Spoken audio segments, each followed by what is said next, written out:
يا أيها الذين آمنوا إذا نودي للصلاة من يوم الجمعة فاسعوا إلى ذكر الله. الحمد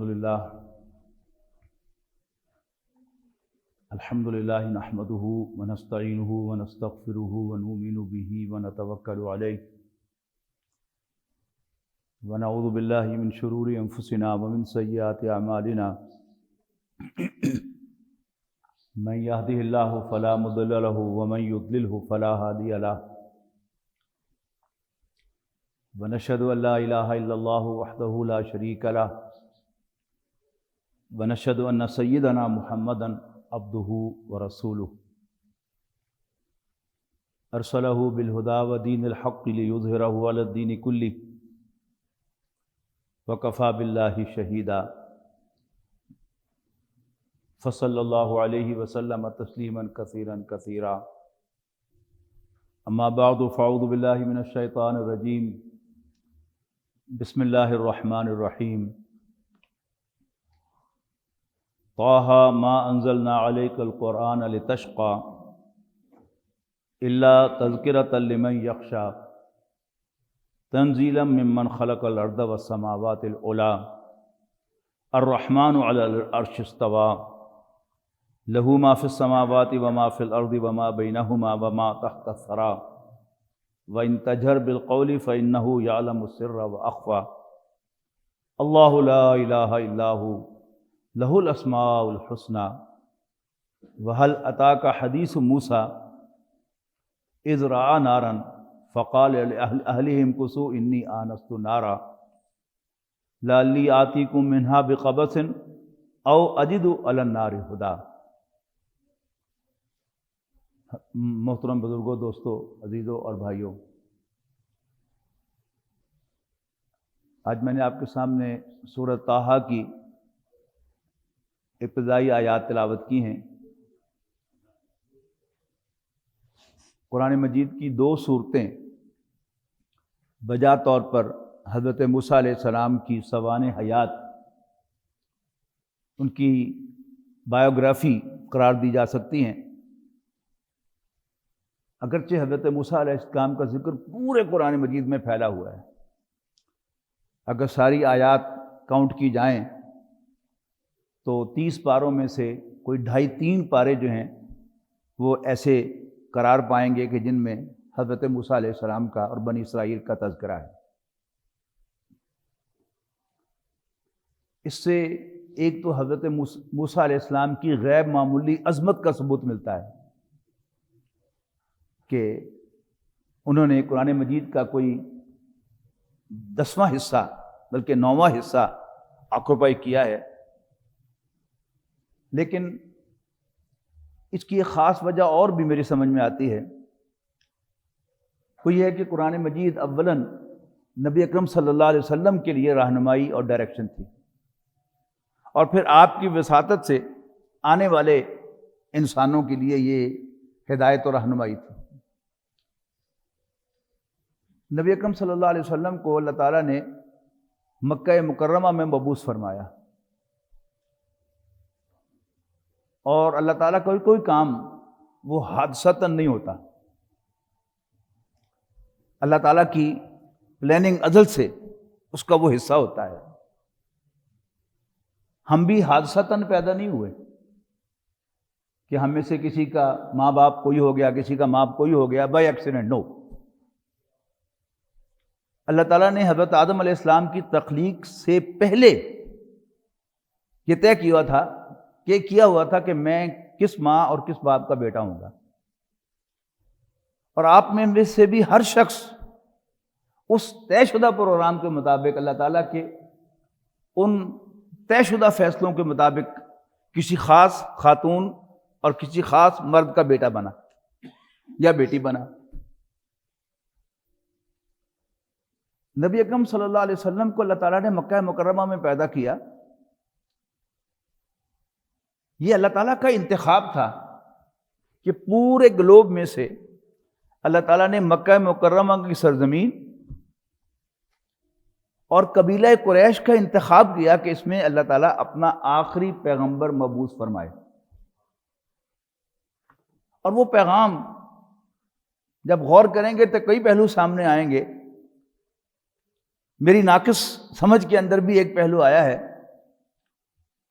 کہ مکہ مکرمہ کی بستی میں اور قبیلہ قریش میں نفاق کا کوئی وجود نہیں.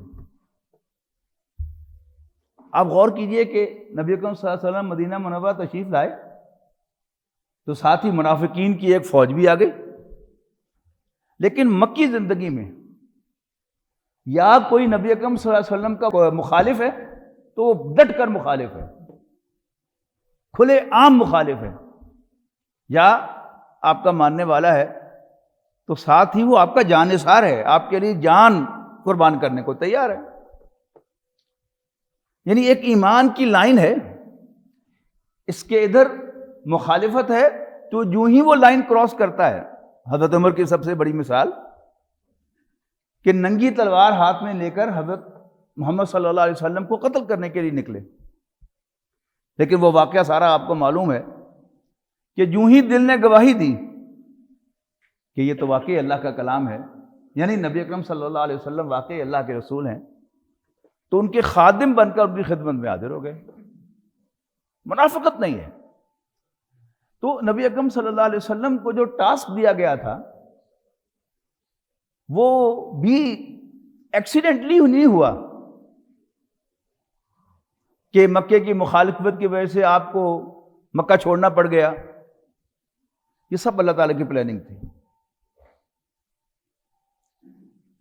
اللہ تعالیٰ نے 10 سال تک ابو طالب سے جو کام لینا تھا آپ کی پروٹیکشن کا وہ لے لیا،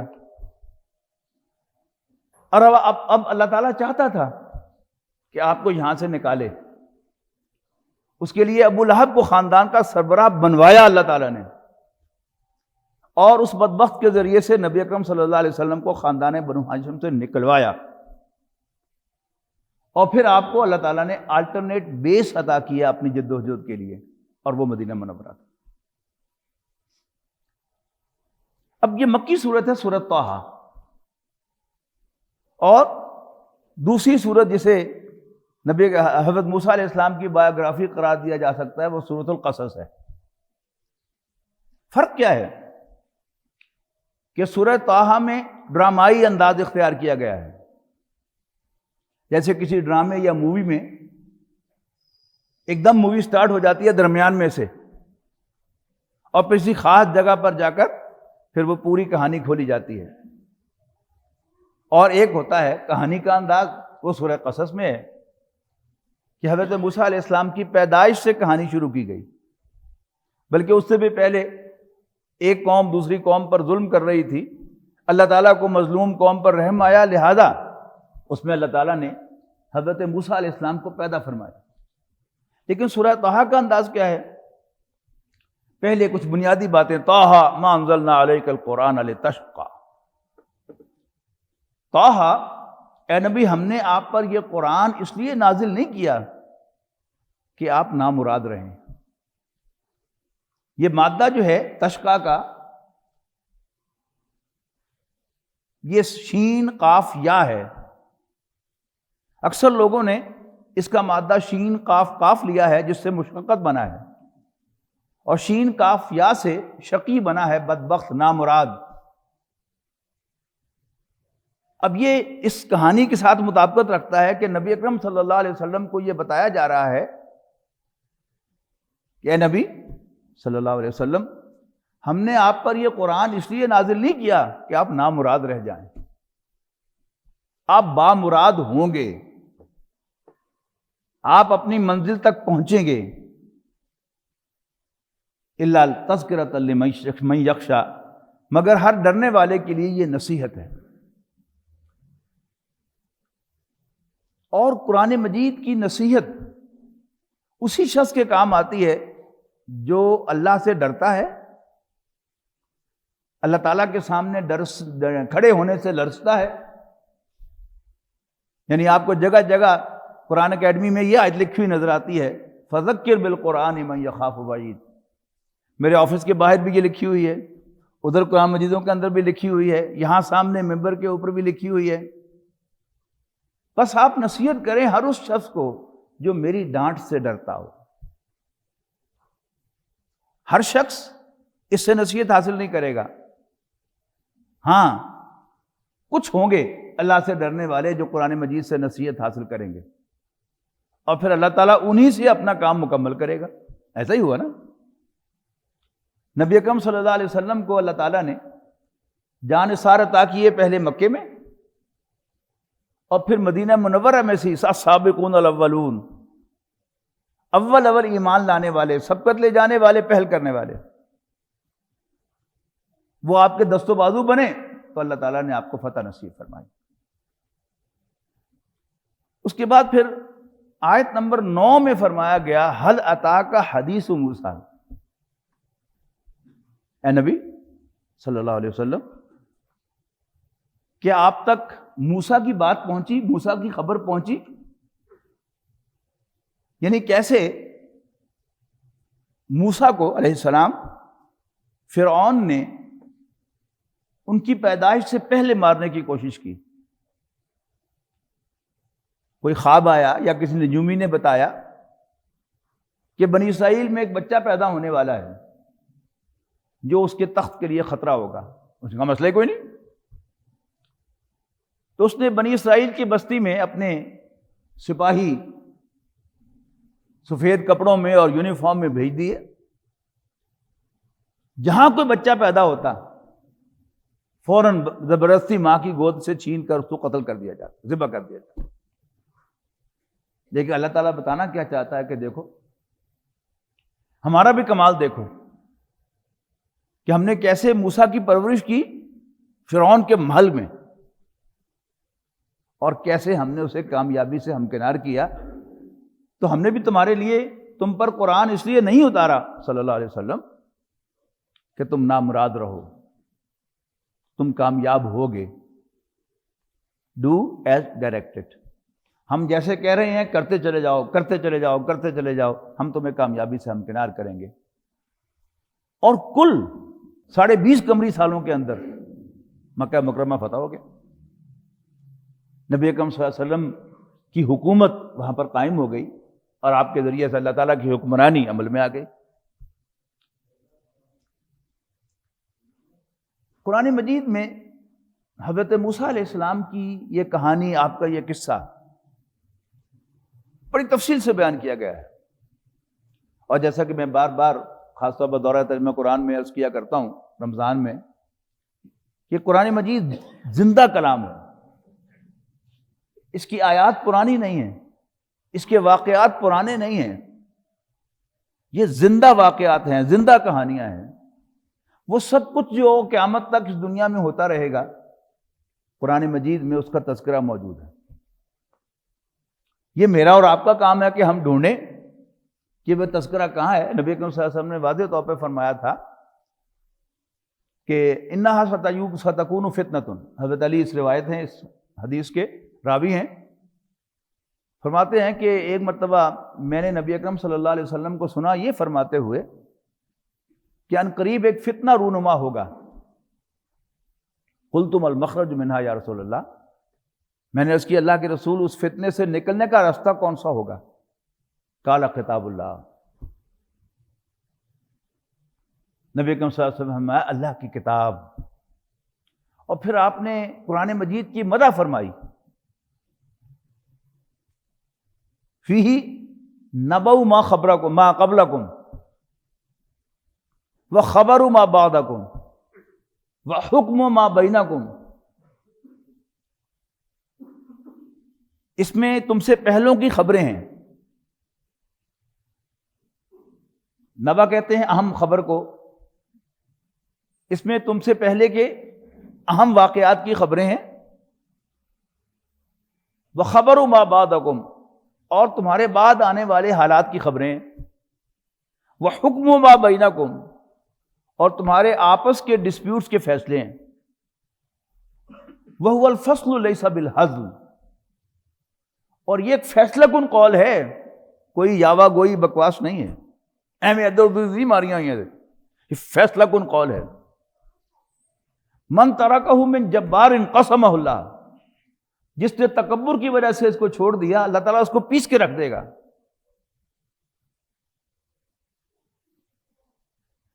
تو قرآن مجید میں یہ واقعات بڑی تفصیل کے ساتھ بیان کیے گئے ہیں۔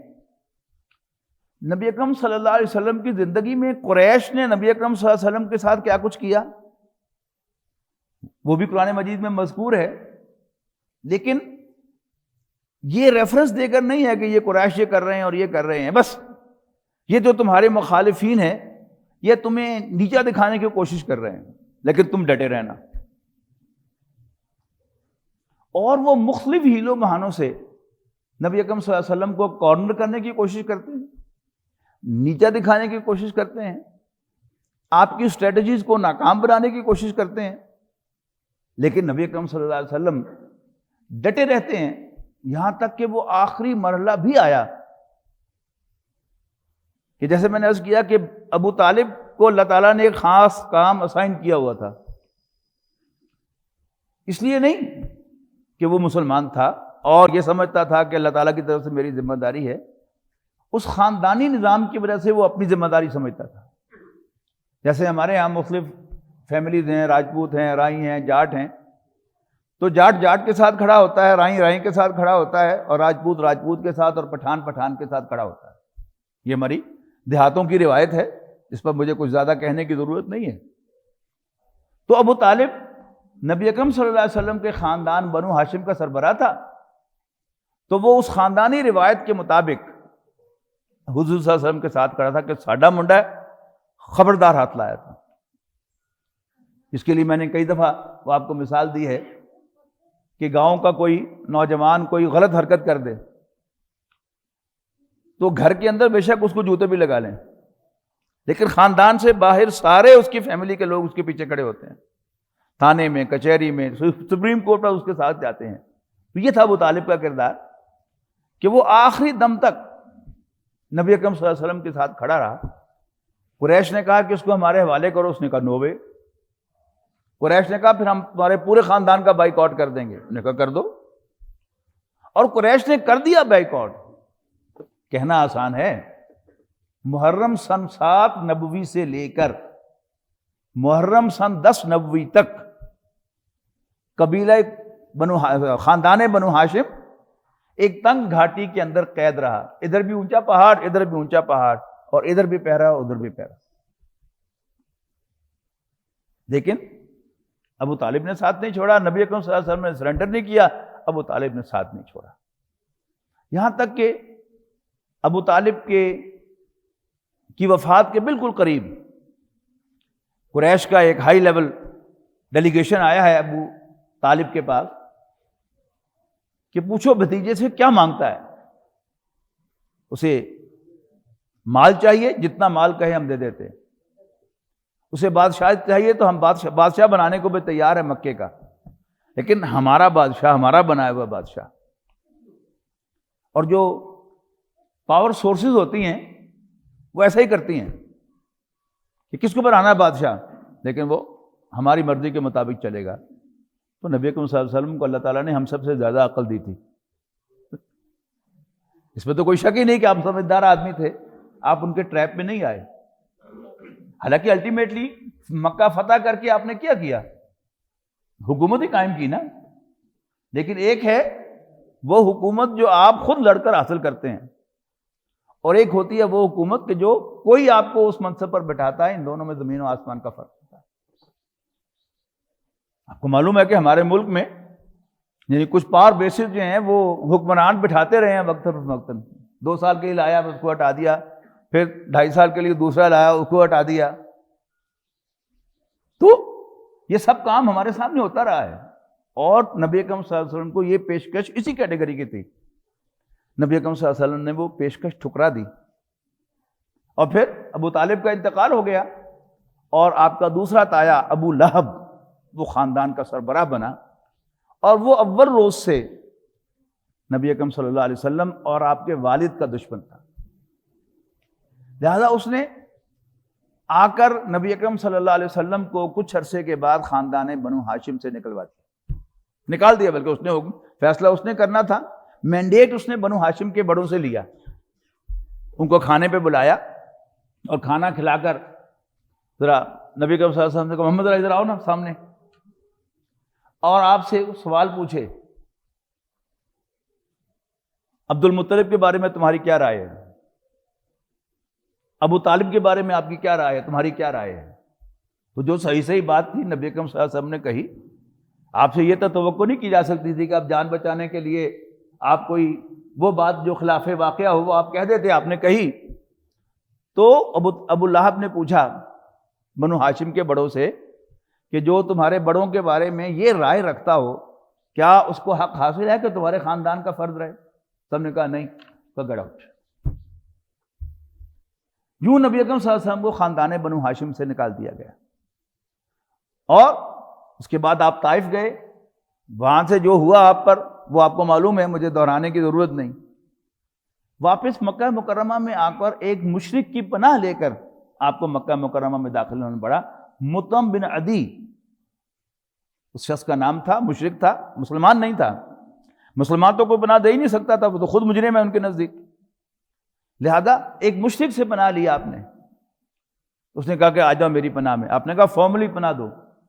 اپنے 6 بیٹوں کو مسلح کر کے ان کے گھیرے میں نبی اکرم صلی اللہ علیہ وسلم کو لے کر مکے میں داخل ہوا۔ یہ ایک فارمل ڈیکلیریشن تھی اس وقت کہ کوئی شخص کسی کو پناہ دیتا تھا تو ایسے پناہ دی جاتی تھی، اور اگلے روز اس نے جا کر حرم میں اعلان کیا کہ میں نے محمد کو پناہ دی ہے۔ تو ابو جہل نے کہا تم نے اچھا نہیں کیا، لیکن بہرحال اپنی خاندانی روایات کے بڑے پکے تھے، لیکن چونکہ تو نے پناہ دے دی ہے لہذا ہمیں اس کا احترام کرنا پڑے گا۔ اس کے بعد اللہ تعالیٰ نے نبی اکرم صلی اللہ علیہ وسلم کے لیے راستہ نکالا، یعنی اسی سال، یعنی سن 1190 میں طائف کا واقعہ ہوا ہے، اور پھر اس کے بعد معراج ہوئی ہے، اور پھر اس کے بعد اسی سال حج کے موسم میں، حج کے موقع پر مدینہ منورہ سے آئے ہوئے 5 افراد سے ملاقات ہوئی ہے۔ پھر اللہ تعالیٰ نے ان کے دل میں ایمان ڈالا ہے، اگلے سال 12 آئے ہیں، بیعت عقبہ اولیٰ ہوئی ہے، پھر اگلے سال بیعت عقبہ ثانیہ ہوئی ہے۔ اور بیعت عقبہ ثانیہ تو اصل میں ایک معاہدے کا نتیجہ تھی کہ جب 75 افراد آئے مدینے سے تو ایک پیشکش لے کے آئے نبی اکرم صلی اللہ علیہ وسلم کے لیے کہ آپ کے خاندان والوں نے آپ کو ڈس اون کر دیا ہے، آئیے آپ ہمارے پاس تشریف لے آئیے، ہم اسی طرح آپ کی حفاظت کریں گے جیسے اپنے خاندان میں پیدا ہونے والے بچوں کی حفاظت کرتے ہیں، یعنی ہم آپ کو متبنہ بناتے ہیں، ایڈاپٹ کرتے ہیں اپنے خاندان کے فرد کی حیثیت۔ نبی اکرم صلی اللہ علیہ وسلم نے وہ بات قبول کر لی، اور اب گویا وہ حضور صلی اللہ علیہ وسلم کی جدوجہد میں شریک ہوئے، تب بیعت عقبہ ثانیہ ہوئی ہے کہ ہم آپ سے بیعت کرتے ہیں کہ جو بھی آپ مقرر کر رہے ہیں ہمارے اوپر 12 نقیب، ہم ان کا کہنا مانیں گے، خواہ مشکل ہو خواہ آسانی ہو، خواہ ہمیں محسوس ہو کہ ہم پر آپ نے ترجیح ہی دی ہے دوسروں کو، والا اثرت علینا، خواہ ہم پر دوسروں کو ترجیح دی جائے۔ یہ بڑا مشکل مرحلہ ہوتا ہے کسی بھی تحریک میں، کسی بھی آرگنائزیشن میں، کہ مجھے محسوس ہو کہ میں زیادہ اہل تھا اس منصب کا اور مجھے ہٹا دیا گیا ہے اور اس منصب پر لا کر کسی اور کو بٹھا دیا گیا ہے۔ یہ بات کتنی ہی، یہ خیال کتنا ہی درست کیوں نہ ہو کہ میں زیادہ اہل ہوں، لیکن ڈسپلن کا تقاضا کیا ہے کہ جسے بھی آپ نے بڑا مانا ہے، جس کے ہاتھ پر بیعت کی ہے، جس کو امیر مانا ہے، اس کا فیصلہ قبول کیا جائے۔ تو نبی اکرم صلی اللہ علیہ وسلم کے انسانی نفسیات کے سب سے بڑے ماہر تھے، لہذا آپ نے اس بیعت میں اس کو شامل کیا۔ حضرت عبادہ بن صامت روایت فرماتے ہیں کہ بایعنا رسول اللہ صلی اللہ علیہ وسلم، ہم نے نبی اکرم صلی اللہ علیہ وسلم کے ہاتھ پر بیعت کی، علی السمع والطاعۃ، کہ ہم حکم سنیں گے اور مانیں گے۔ کس کا حکم؟ وہ جو 12 نقیب آپ نے اس وقت مقرر کیے تھے ان کا۔ فی العسر والیسر، خواہ مشکل ہو یا آسانی، والمنشط والمکرہ، خواہ طبیعت آمادہ ہو یا نہ ہو، یعنی موڈ ہو یا نہ ہو، وعلی اثرۃ علینا، خواہ ہم پر دوسروں کو ترجیح دی جائے پھر بھی مانیں گے، وان نقول بالحق اینما کنا، اور جہاں بھی ہوں گے حق بات ضرور کہیں گے۔ درمیان میں جملہ ہے وعلی اللہ ننازع الامر اہلہ، اور جو فیصلہ کرنے کے اہل ہیں ان سے ہم جھگڑیں گے نہیں، حق بات کہیں گے، اپنی رائے دیں گے، لیکن تنازع کھڑا نہیں کریں گے، ان سے جھگڑیں گے نہیں، ان سے آرگو نہیں کریں گے۔ وَنَقُولَ بِالْحَقِّ أَيْنَمَا كُنَّا وَلَا نَخَافُ فِي اللَّهِ لَوْمَةَ لَائِمٍ، اور ہم اللہ کے معاملے میں کسی ملامت کرنے والے کی ملامت سے نہیں ڈریں گے۔ اس کے بعد حضرت موسیٰ علیہ السلام کا جو سارا واقعہ ہے، اس میں فرعون ایک سمبل ہے، حاکم، بادشاہ۔ وہ اس کے پاس ریسورسز بھی ہوتی ہیں، وہ کس کس طرح سے ظلم کرتا ہے اور ظلم ڈھاتا ہے، وہ بڑا ایک اہم باب ہے قرآن مجید کا جس کو سمجھنے کی ضرورت ہے۔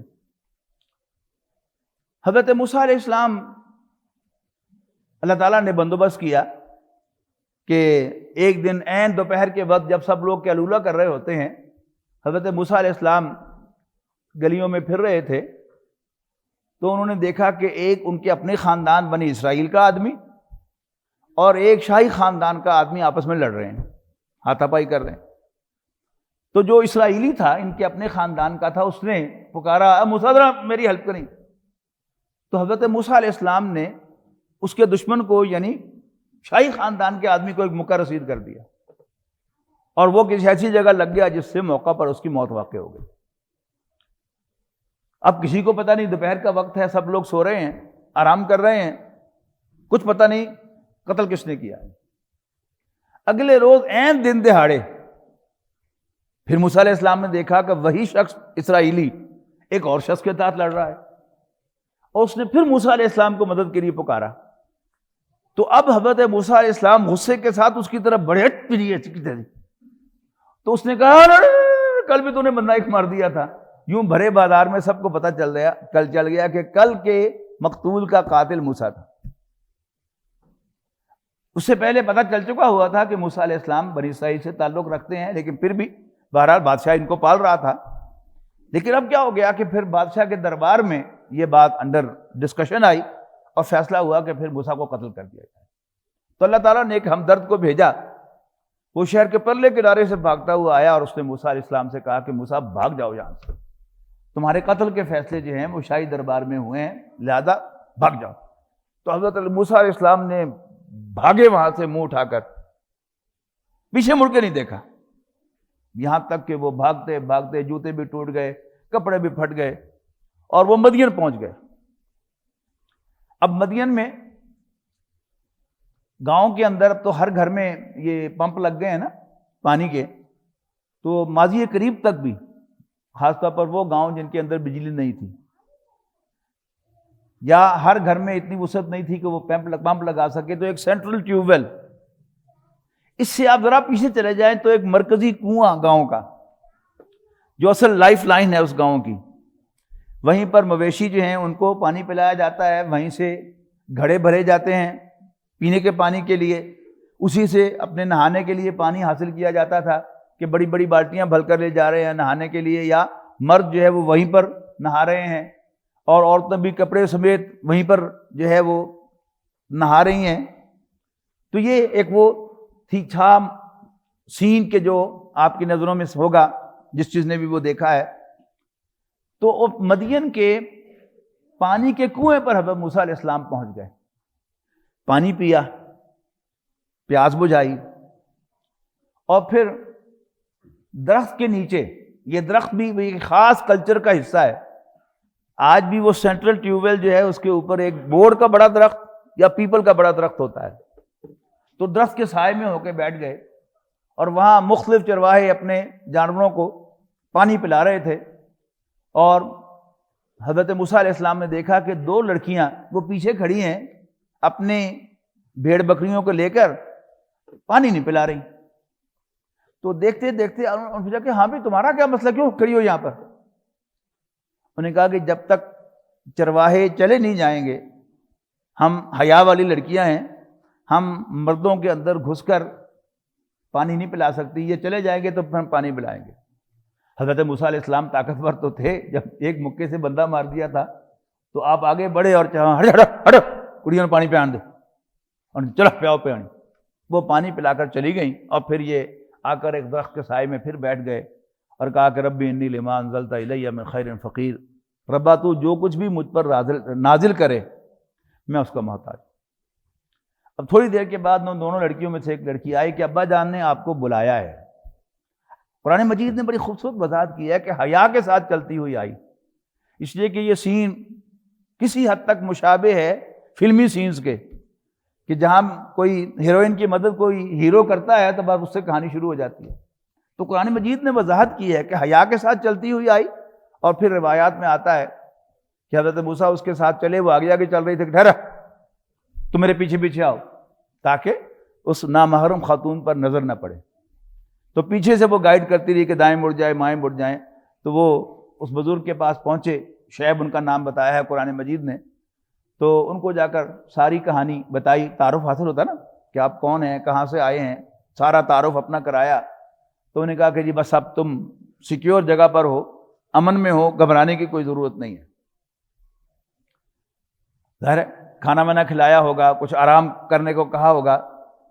تو ان دونوں لڑکیوں میں سے ایک لڑکی نے اپنے والد سے کہا کہ ابا جان ہمارا کوئی بھائی نہیں ہے، آپ بوڑھے ہو گئے ہیں، اس لیے تو ان کو پانی پلانے کے لیے جانا پڑا تھا، آپ کیوں نہ اس کو ملازم رکھ لیں۔ ملازمت کے لیے دو کوالیفیکیشن بڑی اہم ہوتی ہیں، کمپیٹنٹ ہونا اور دیانتدار ہونا، ٹرسٹ وردی ہونا۔ تو حضرت موسیٰ علیہ السلام نے کمپیٹنٹ ہونا بھی ثابت کیا تھا اور اپنا حیا بھی ثابت کیا تھا، تو اس پر ٹرسٹ بھی کیا جا سکتا ہے۔ لیکن وہ بزرگ جو تھے انہوں نے پھر یہ احتیاط برتی کہ ایسے نہیں میں رکھوں گا اس کو۔ تو انہوں نے حضرت موسیٰ علیہ السلام کو ایک پیشکش کی کہ میں اپنی دونوں بیٹیوں میں سے ایک تجھ سے بیاہ دیتا ہوں، لیکن اس کے عوض تمہیں 8 سال تک میری خدمت کرنی ہوگی، اور اگر تم 10 پورے کر دو گے تو تمہاری مہربانی ہوگی۔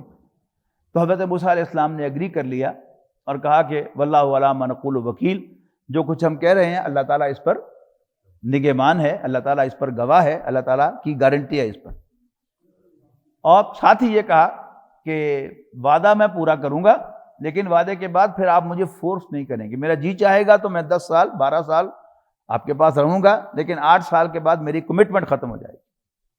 اس کے بعد پھر حضرت موسیٰ علیہ السلام واپس چلے، اور پھر وہ تفصیل کے ساتھ یہاں بھی اور پھر سورہ قصص میں بھی اور مقامات پر، سورہ نمل میں بھی وہ واقعہ تفصیل سے بیان ہوا ہے کہ اندھیری رات تھی اور سخت چل تھی، سردی تھی بہت زیادہ۔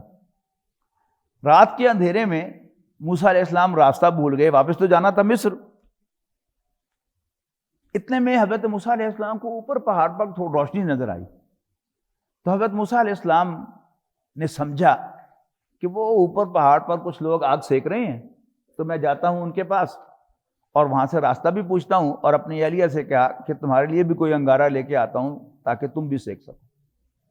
لیکن جب حضرت موسیٰ علیہ السلام وہاں پہنچے تو اچانک آواز آئی اندر سے کہ فلما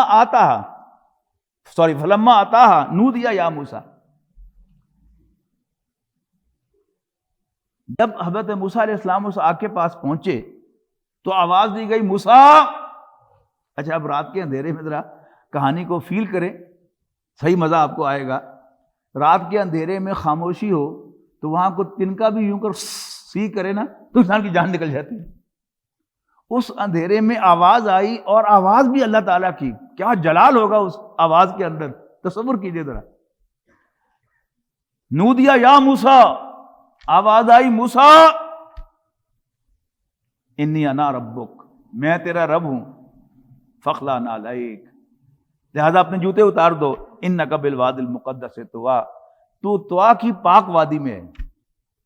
اب آپ فیل کرتے چلے جائیں کہ اللہ تعالیٰ اپنے ایک بندے سے مخاطب ہو تو دو فیلنگ بیک وقت، ایک تو خوشی،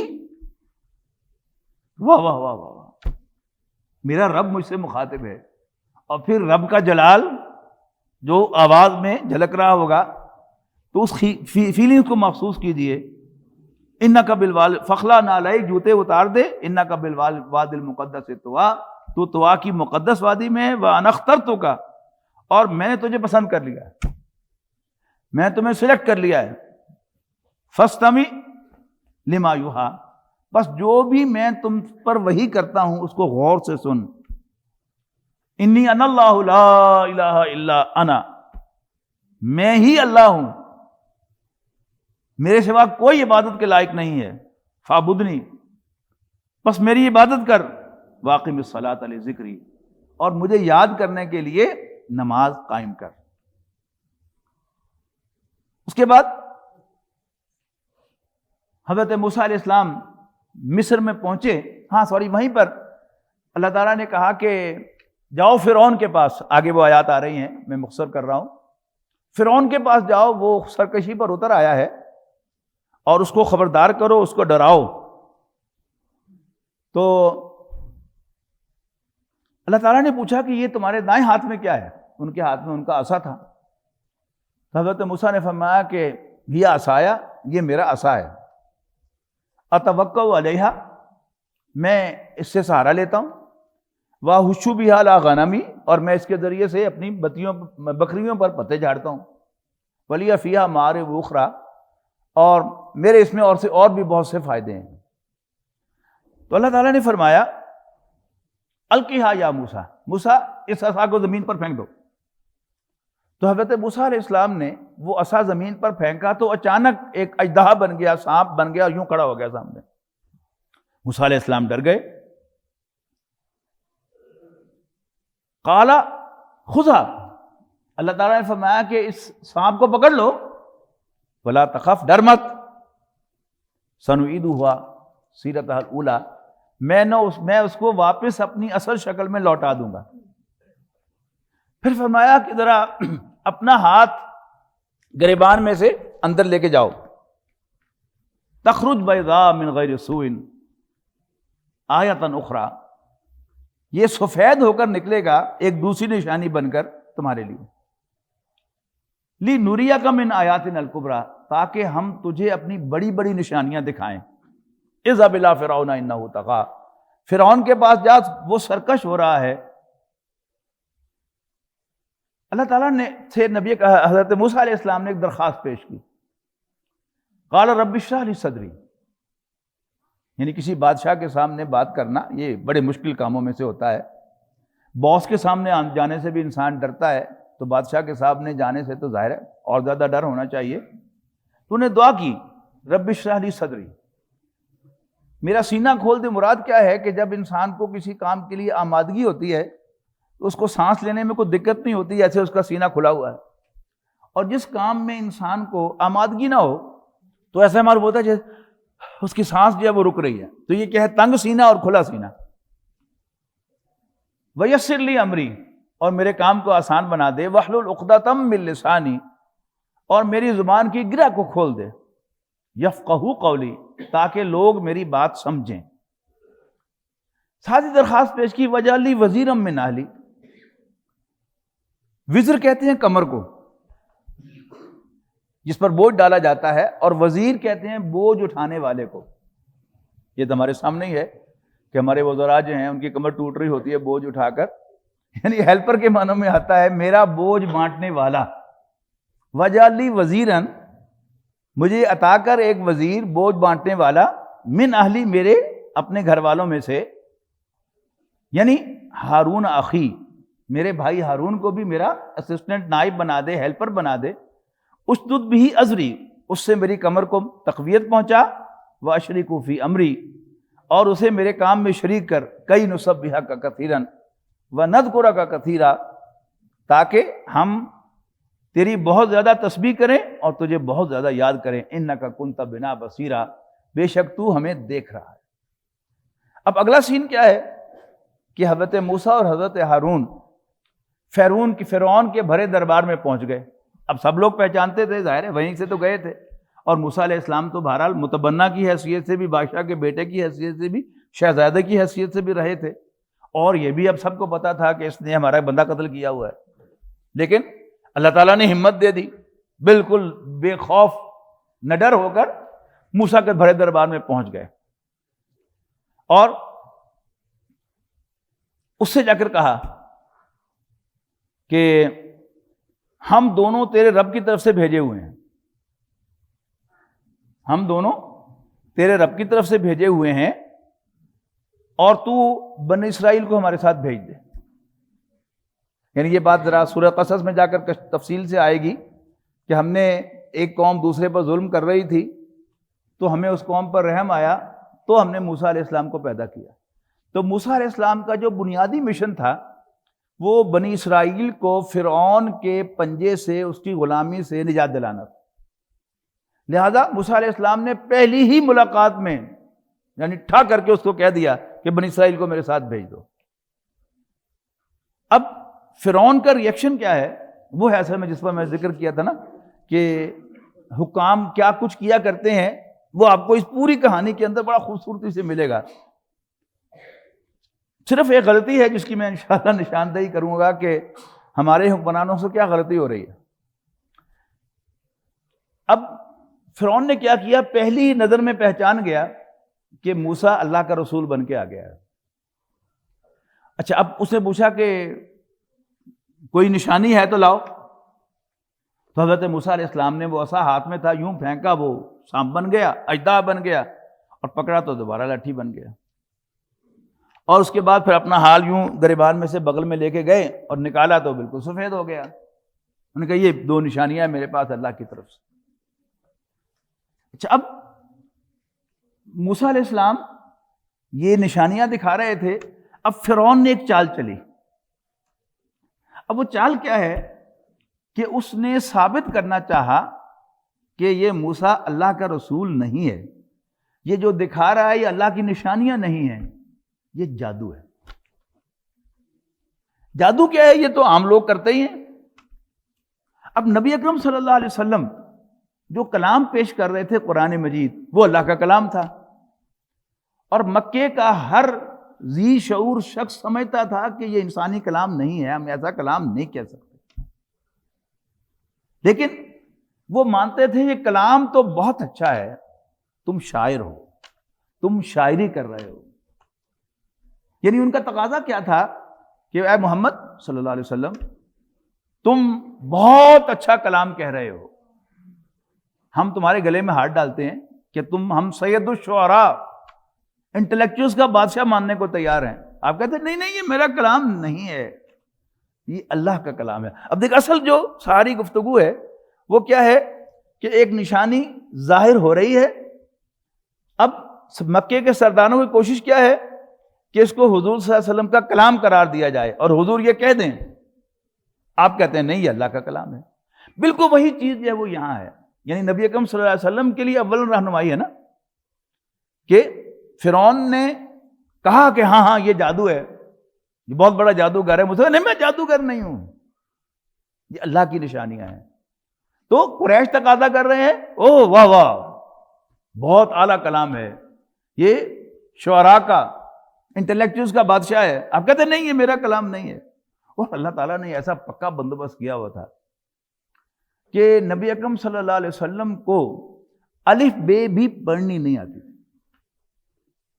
آپ اپنا نام لکھا ہوا نہیں پڑھ سکتے تھے. صلح حدیبیہ کے موقع پر یہ واضح ہوا نا کہ جب سہیل بن عمر نے اعتراض اٹھایا کہ اوپر لکھا ہوا ہے کہ یہ محمد رسول اللہ اور قریش کے درمیان معاہدہ ہے، اگر ہم یہی مان لیں کہ محمد اللہ کے رسول ہیں صلی اللہ علیہ وسلم تو پھر جھگڑا کیا ہے؟